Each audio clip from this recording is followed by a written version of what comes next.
नमस्कार साथियों, उम्मीद करता हूँ कि आप सभी ठीक होंगे। भगवान से हमेशा प्रार्थना करता रहूँगा कि आप जहाँ भी रहें स्वस्थ रहें, मस्त रहें और कोई रोग दुख तकलीफ आपको छू भी ना सके। तो चलिए साथियों, आनंद लीजिए इस स्टोरी का जिसका शीर्षक है अत्यधिक सम्मान भी मनुष्य का नाश कर देता है। दो महात्मा एक साथ रहते थे। दोनों भगवान के परम भक्त थे।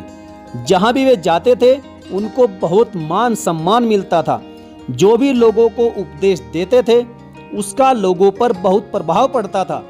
एक बार दोनों एक नगर में गए और वहां कुछ दिन रुक गए। दोनों का वहां पर काफी नाम हुआ। अब प्रतिदिन बहुत से लोग उनके सत्संग में आने लगे थे। धीरे धीरे उनके सत्संग में बहुत ज्यादा मात्रा में भीड़ बढ़ने लगी। उनकी कीर्ति वहां के राजा तक पहुंच गई।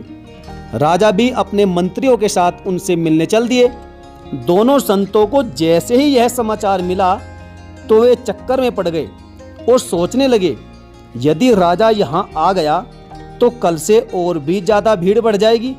लोग और अधिक मान सम्मान करना शुरू कर देंगे, जो हमारे लिए अच्छा नहीं है। इसीलिए दोनों संतों ने योजना बनाई। जैसे ही राजा मंत्रियों के साथ महात्माओं के पास पहुंचा, दोनों महात्माओं ने एक रोटी को लेकर आपस में लड़ना शुरू कर दिया। यह रोटी तो मैं खाऊंगा। दूसरा बोला, नहीं, इसे तू नहीं, इस रोटी को मैं खाऊंगा। इस पर हमारा अधिकार है, इसलिए तुम नहीं बल्कि हम ही खाएंगे। दोनों ने उस रोटी को पकड़कर लड़ना प्रारंभ कर दिया। राजा ने देखा तो हैरान रह गया। अरे, ये दोनों ज्ञानी महात्मा हैं।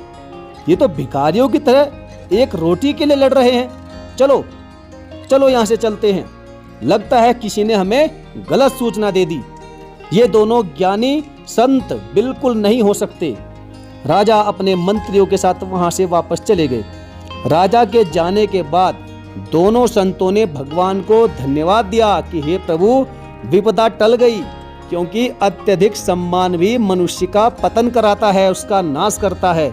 साथियों, आपने भी अक्सर देखा होगा या फिर अनुभव किया होगा कि यदि हमें कोई पद मिल जाए या अत्यधिक कहीं से हमें सम्मान मिल जाए तो हम फूले नहीं समाते, या फिर हमारे पास कहीं से थोड़ा भी धन संपत्ति कोई पैसा आ जाए तो हमारे भीतर तुरंत ही अहंकार जागृत हो जाता है और हम अपने से बढ़कर किसी को नहीं मानते।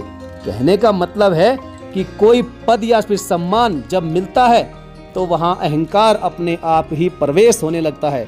ऐसे में हमें अपने मन को संभाल कर रखना है, समझदारी दिखानी है। यदि अहंकार आ गया तो पद की गरिमा भी दिन ब दिन नीचे गिरने लगती है और एक दिन हमारा अहंकार ही हमारे पतन का कारण बनता है। साथियों, आपको यह कहानी कैसी लगी और आपका इस बारे में क्या विचार है? आपकी जो भी प्रतिक्रिया हो, जो भी आपका कमेंट हो, अपने बहुमूल्य प्रतिक्रिया या फिर कमेंट बॉक्स में जरूर लिखें। तो चलिए साथियों, मिलेंगे फिर और किसी बेहतरीन कहानी के साथ। तब तक के लिए धन्यवाद। जय हिंद, जय श्री कृष्ण।